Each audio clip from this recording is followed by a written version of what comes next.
Welcome back to Movies on the Brain. I'm Jason, and today we're diving into the chaotic world of finance with our spoiler-filled review of Dumb Money, directed by Craig Giuseppe.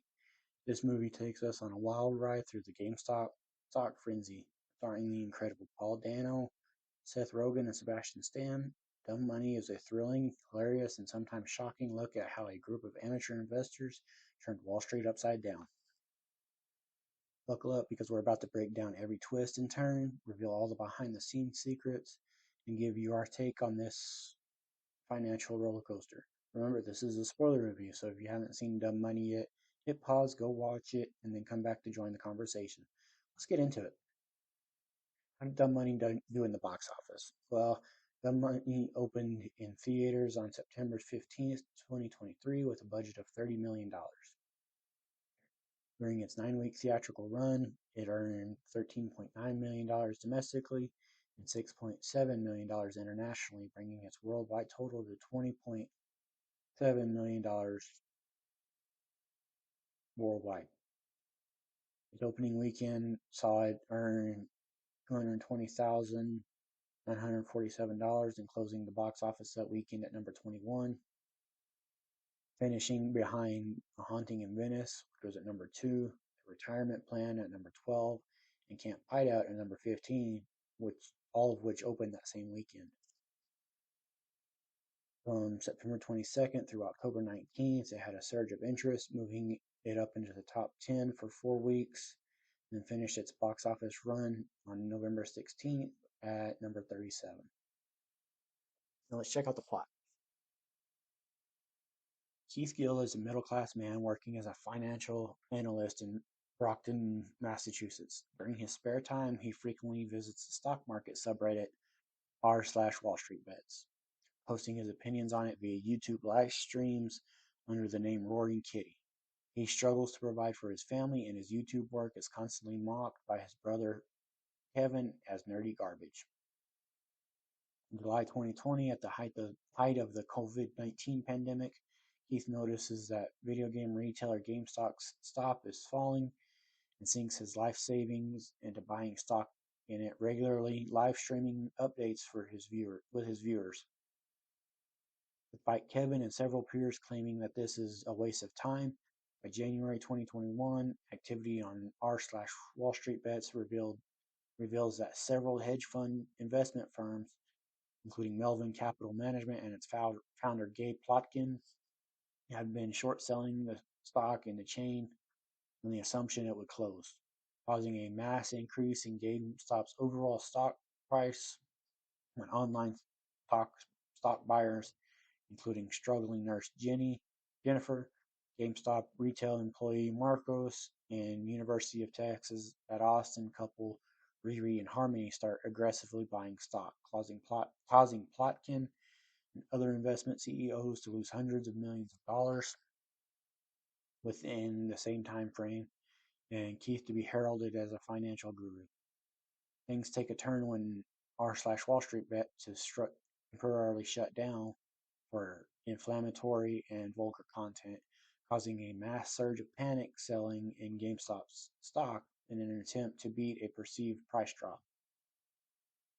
When the commission-free stock trading website Robinhood is unable to adequately pay for the money of the sales, co-chairman Vlad Tenev, at the behest of Citadel LLC owner Ken Griffin, halts all purchasing of GameStop's stock until Robinhood shores up adequate capital to cover its outstanding NSCC requirements created due to the level of purchases.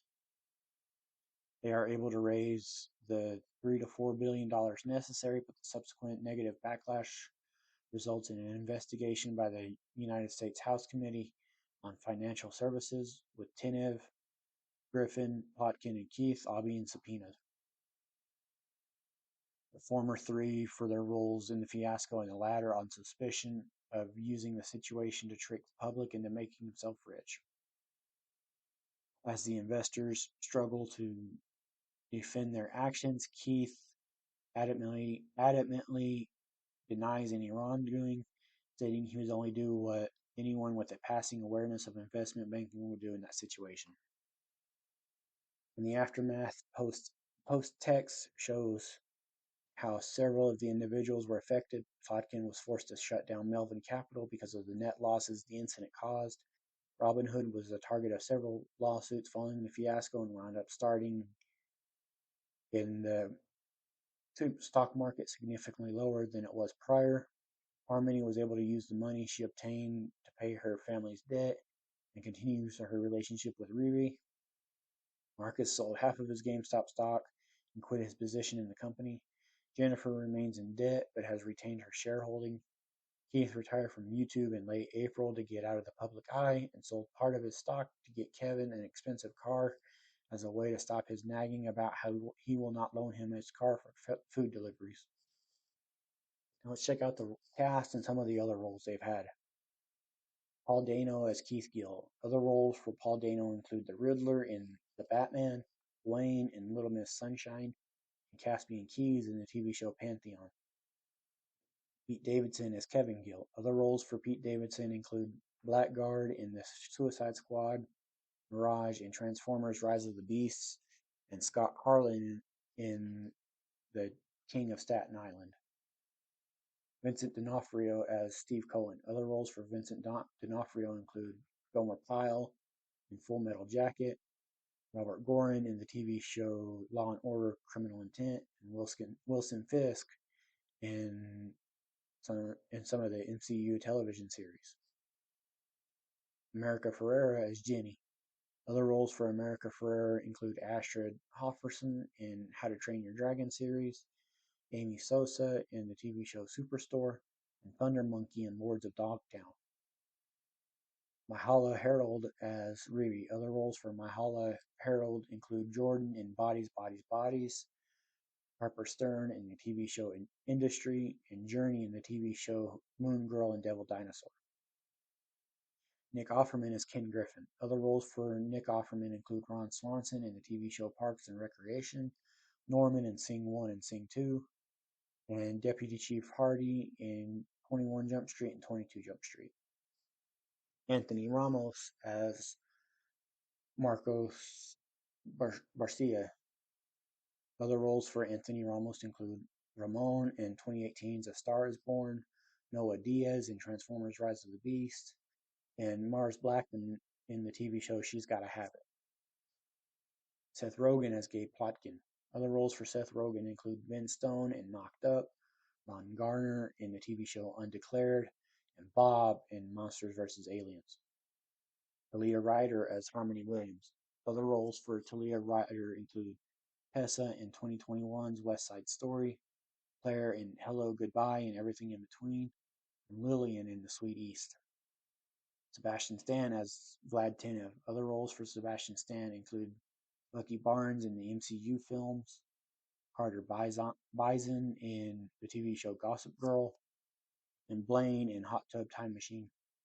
Shailene Woodley as Caroline Gill. Other roles for Shailene Woodley include Beatrice Pryor in the Divergent film series, Hazel Grace Lancaster in The Fault in Our Stars, and Jane Chapman in the TV show Big Little Lies. Kate Burton as Elaine Gill. Other roles for Kate Burton include Phyllis Gray in the TV show Grey's Anatomy, Sally Langston in the TV show Scandal, and Aaron's mom in 127 Hours. Clancy Brown as Stephen Gill. Other roles for Clancy Brown include Captain Byron Hadley in The Shawshank Redemption, John Danziger in the TV show Earth 2, and Mr. Krabs in the TV show SpongeBob SquarePants. Rushi Koda as Baiju Bhatt. Other roles for Rushi Koda include Dr. Vic Roy in the TV show Grey's Anatomy, Louise in Useless Humans, and Dr. Curtis in the TV show General Hospital. Larry Owens as Chris. Other roles for Larry Owens include Jules in the TV show Fairfax, Clark in the TV show Life and Beth, and Richie in the TV show Search Party. Dane DeHaan as Brad. Other roles for Dane DeHaan include Harry Osborn in The Amazing Spider-Man 2, Lockhart in A Cure for Wellness, and Kenneth Nichols in Oppenheimer. Olivia Thirlby as Yara Plotkin. Other roles for Olivia Thirlby include Leah in Jonah, Natalie in The Darkest Hour, and Aubrey Kane in the TV show Kidnapped.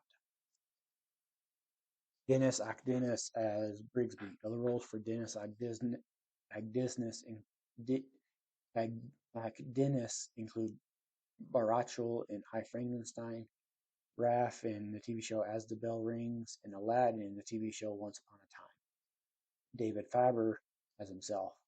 David Faber is a stock market analysis for CNBC. Now, this is going to be a little different, so we're going to take a look at the real story behind Dumb Money. When the COVID-19 pandemic shut down most of the retail economy in early 2020, it seemed GameStop's fate was all but sealed. Over the next year, however, something unprecedented happened. A new generation of retail investors armed with pandemic stimulus money, unemployment checks, and lockdown free time put their resources into work in a collective attempt to take advantage of the company's low share price and high short interest. By late 2021, GameStop's stock price skyrocketed to a pre-market high of over $500 per share in what was perhaps the most notorious short squeeze in stock market history. Here's a timeline of some of the events about what happened. On June 1st, 2019, GameStop stock closed at around $7.47 per share. In mid-2019, Michael Burry's private investment firm, Scion Asset Management, purchases over 3% of GameStop's outstanding shares, believing the company will be undervalued by the market. July 31st, 2019, Bloomberg reports that GameStop's short interest stands at around 57,226,706 of 90,268,940, meaning that over 63% of the company's outstanding shares are currently sold short. August 16th, 2019, Michael Burry personally addresses GameStop's board of directors in a letter stating that his firm owns 2,750,000 shares, or about 3.05% of GameStop.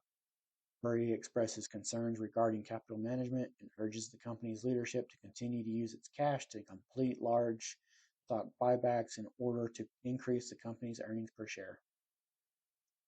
August 30th, 2019, GameStop stock closes at $3.97 per share.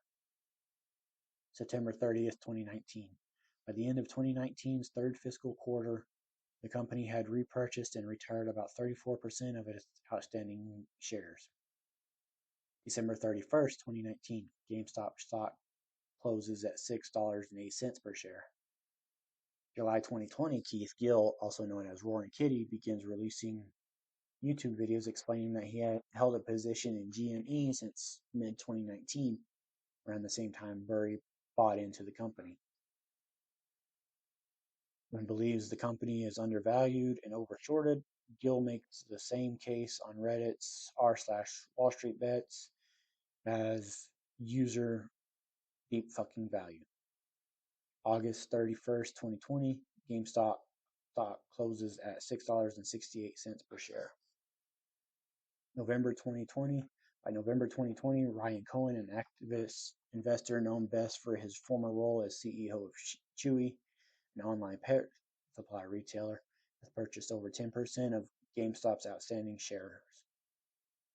November 30th, 2020, GameStop stock share closes at $16.56. December 8th, 2020, GameStop hosts its Q3 earnings call. The company misses Wall Street revenue estimates due in part to pandemic-related store closures and reports an adjusted net loss of 53 cents per share, causing shares to slide sharply downward in after-hours trading. Fourth quarter 2020, at some point during Q4 2020, Michael Burry's Scion Asset Management exited its massive position in GameStop according to regulatory filings. January 4th, 2021, GameStop stock closes the first day of January trading at $17.25. January 11th, 2021, Ryan Cohen, the activist investor who owns 10% of GME stock, joins the company's board of directors, along with Alan Attal and Jim Grube, two e-commerce specialists who also used to work for Chewy. January 13th, 2021, GameStop stock jumps to an intraday high of $38.65 on the news of Cohen and Co.'s appointments to the company's board. January 19th, 2021, Citron Research, a prominent GME short seller, tweets that GameStop's retail investors are suckers at this poker game and that the stock will fall back to $20 fast. January 20th, 2021, Citron Research cancels a planned report on short interest in GameStop amid supposed harassment from GME bulls. January 22nd, 2021, GME's short interest stands at about 140%, meaning 40% more shares have been sold short rather than actually existed on the open market. This occurred because shorted shares were relent and shorted again. Shares go up by 50% to close at $65.01. January 25th, 2021, Citadel invests $2.75 billion into hedge fund Melvin Capital, which is heavily short on GameStop. More than 175 million GME shares are traded, and the stock closes at $76.79. January 26, 2021, Elon Musk, CEO of Tesla and SpaceX, tweets GameStonk and shares a link to r/Wall Street Bets, the Reddit message board in which bullish retail investors discuss and promote GME. The stock surges, closing at $147.98 per share. January 27, 2021. Equity and options trading volume in the U.S. reaches its highest ever single-day level, 24.5 billion shares and 57.1 million contracts traded, respectively. GME sees its highest closing of the squeeze at $347.51 per share after reaching an intraday high of around $380 per share. Melvin Capital and Citron cover most of their short positions at a staggering losses. January 28, 2021, GME reaches a pre-market high of over $500 per share. Robinhood, a fee-free trading app popular among GME's army of retail investors, along with several other popular brokerages, halts buying of GameStop stock but continues to allow sell orders, angering investors and prompting suspicions of market manipulations. GME closes at around $193.60 per share. The U.S. Financial Services and Senate Banking Committees plan a hearing for February 18th to discuss the GME phenomenon. February 2nd, 2021, Janet Yellen, U.S. Treasury Secretary, requests a meeting of regulators to discuss the volatility created by the recent wave of retail trading. GME closes at $90 per share. February 4th, 2021, Robinhood lifts remaining trade restrictions on GME and related stocks. GME closes at $53.50 per share. February 18th, 2021, a hearing titled GameStop: Who Wins and Loses When Short Sellers, Social Media, and Retail Investors Collide is held by the U.S. House. Robinhood CEO Vlad Tenev speaks, assuring the panel that Robinhood does not have inappropriate relationships with hedge funds, claiming that we don't have to answer to hedge funds. We serve millions of small investors who use our platform every day to invest. Tenev claims that trading was halted because the clearinghouses that conduct the actual trades made on the company's app raised their prices. Keith Gill, aka Roaring Kitty and user Deep Fucking Value, speaks, exclaiming, "A few things I am not a cat. I am not an institutional investor. nor am I a hedge fund. GME closes at $50.31 per share. February 19th, 2021. GME falls to its post-squeeze low, closing at $40.59 per share. March 12th, 2021, GME reaches a post-squeeze high, closing at $264.52 per share. After March 2021, GameStop's stock continued to see a fairly drastic ups and downs, but none were as stark as January's short squeeze. Overall, the trend was down between early 2021 and late 2023. The stock remained popular, however, among both retail and institutional investors, and among both bulls and bears, seeing higher volume and volatility than it had in the years leading up to 2020. Okay, now right off the bat, I need to address this. While I am familiar with the real life situation of what happens in the movie, I have zero clue of what most of it means. Honestly, I really enjoyed the movie. It was pretty breezy for being almost 2 hours long. Paul Dano as the lead, especially after just a year after his role as the Riddler in the Batman, was fun to watch. He has such great chemistry with Shailene Woodley and Pete Davidson. It's astounding. Honestly, I feel like Seth Rogen was an odd choice when I first saw him cast, but he works really well in this movie, I thought. While at first the movie follows not only Keith, but also four people who are fans of his and three hedge fund managers and the co-founders of Robinhood is a little jarring. It surprisingly comes together really nice and is actually really easy to follow. Now, let's see what kind of fun facts I can find out about this movie. According to the website Puck, the real King Griffin portrayed in the film by Nick Offerman is locked in a nasty behind-the-scenes legal battle with Sony Pictures over his depiction in Dumb Money. Griffin has hired at least two separate law firms and sent multiple threatening letters, and he's consulting with crisis PR people to push back aggressively on his depiction by Offerman and the filmmaking team.